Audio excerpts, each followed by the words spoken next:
In modern Britain, a war on drugs describes how the powers that be are trying to prevent drug use, so it's natural to assume that the Opium Wars had a similar narrative. However, this assumption would be far from the truth. In this video, we're going to explore Britain's shocking role in the Opium Wars and the reason that it belongs among the many shameful chapters in British colonial history. Opium was first introduced to China sometime around the beginning of the 7th century CE by Arab and Turkish traders.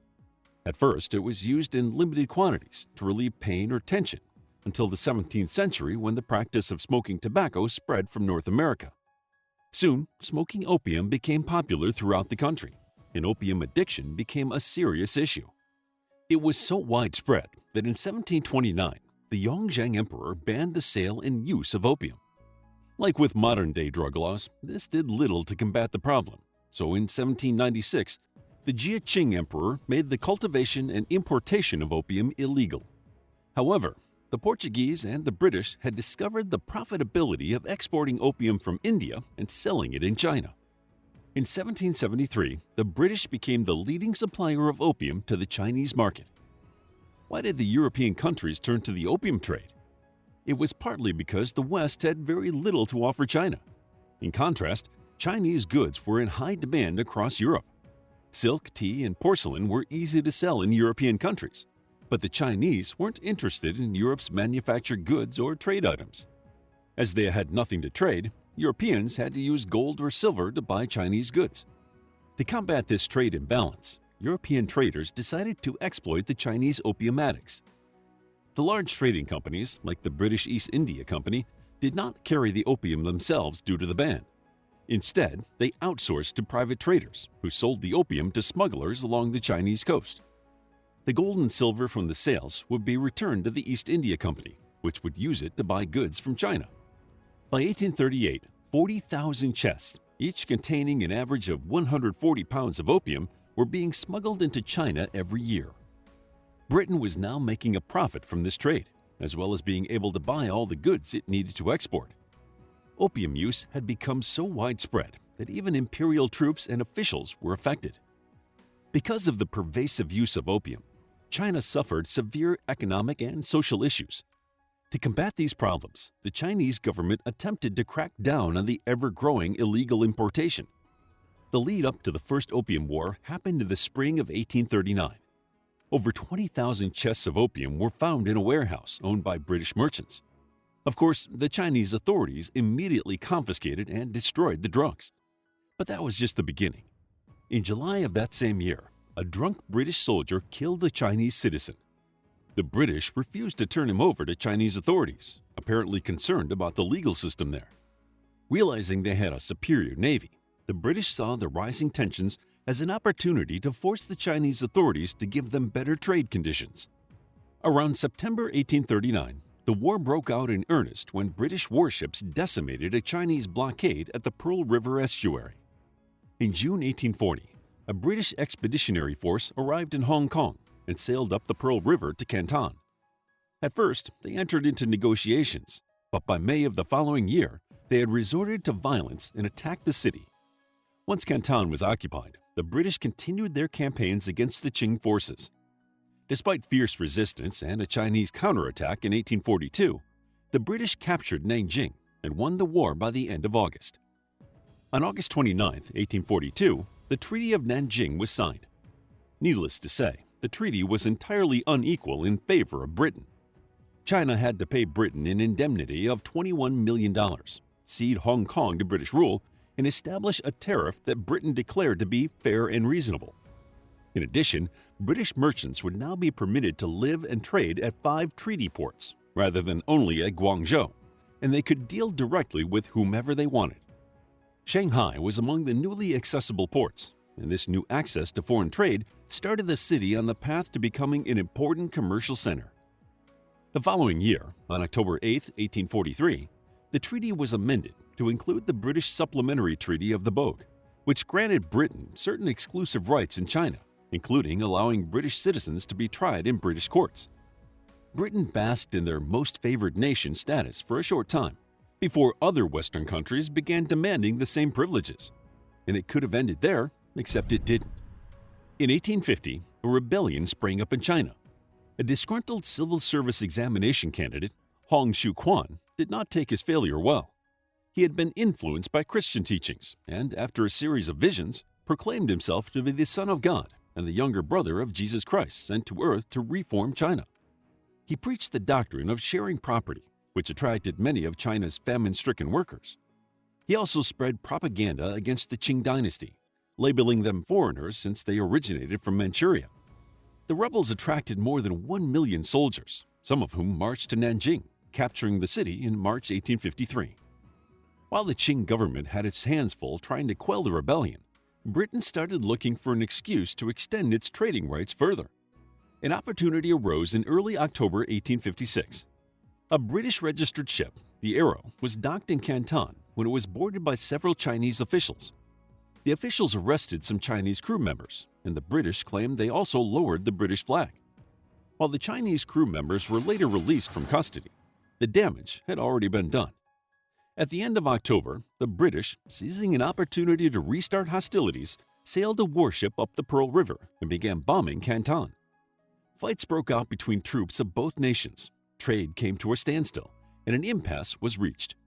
In retaliation, the Chinese started burning foreign warehouses and factories. The Second Opium War had begun. Before long, the French joined the fray, citing the murder of a French missionary in China as reasoning. Still, their motives were more likely to get their share of the opium trade profits. British troops were busy quelling the Indian Mutiny, delaying the Allies' military operations in China until late 1857. Upon their eventual entry into China, they quickly took Canton, installing a compliant official as the city's governor. By May 1858, British warships had reached Tianjin, forcing the Chinese to enter negotiations once more. In June 1858, the Treaty of Tianjin was signed, allowing more ports to be open to Westerners, freedom of movement for Christian missionaries, and the right to foreign travel in the interior of China. Later that year, there was a call for further negotiations in which the British finally got what they wanted: the legal importation of opium. In the summer of 1858, the British withdrew from Tianjin. Less than a year later, they returned, with French and British diplomats intending to pass through the area on their way to Beijing. At the mouth of the Hai River, the Chinese refused to let the party sail past the Daegu forts and proposed an alternative route. The British-led troops were suspicious and decided to try and press on past Daegu, but they suffered heavy casualties and were successfully driven back. After this incident, the Chinese refused to formally consent to the treaties, which caused the Allies to resume hostilities. The French and British assembled a force of warships, a force considerably larger than the one they had previously used to attack China. They annihilated the cannons at Daegu and proceeded up the Hai River to Tianjin. In October, they took the outskirts of Beijing, plundering and burning the emperor's summer palace. This defeat forced the Chinese to sign the Convention of Beijing, which included giving the southern part of the Kowloon Peninsula, adjacent to Hong Kong Island, to Britain and reinstating the treaties of Tianjin. The treaties affected the moral, traditional, and cultural values of China and its people. Britain could now openly and legally sell opium in China to fund its trade in Chinese goods. By the end of the Second Opium War, between 50,000 and 60,000 chests of opium were being imported into China annually, and this figure would only increase in the coming years. The wars also had a profound effect on the Qing dynasty, as the Chinese people saw their imperial rulers fall time and time again to the British. With opium legally flooding in from British-controlled India and other places, Chinese provincial authorities began to permit and tax local opium cultivation. It could be said that this is what ultimately ended the British monopoly on opium sales in China. But this didn't stop Chinese trade from being profitable.